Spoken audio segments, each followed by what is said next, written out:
John Maynard Keynes, 1st Baron Keynes, C.B., F.B.A., June 5, 1883 – 21 April 1946, was a British economist whose ideas fundamentally affected the theory and practice of modern macroeconomics and the economic policies of governments. He is the son of the economist John Neville Keynes. He built on and greatly refined earlier work on the causes of business cycles, and is widely considered to be one of the most influential economists of the 20th century and the founder of modern macroeconomics. His ideas are the basis for the school of thought known as Keynesian economics and its various offshoots. In the 1930s, Keynes spearheaded a revolution in economic thinking, challenging the ideas of neoclassical economics that held that free markets would, in the short to medium term, automatically provide full employment, as long as workers were flexible in their wage demands. He instead argued that aggregate demand determined the overall level of economic activity and that inadequate aggregate demand could lead to prolonged periods of high unemployment.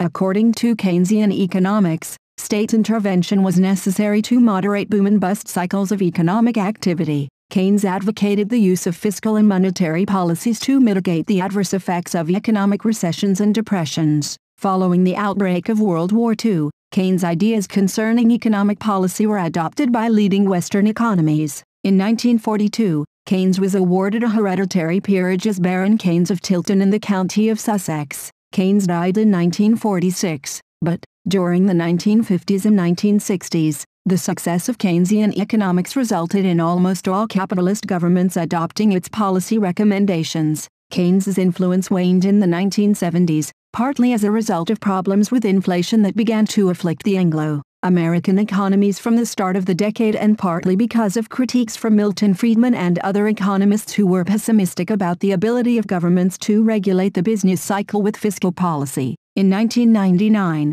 Time magazine included Keynes in their list of the 100 most important and influential people of the 20th century.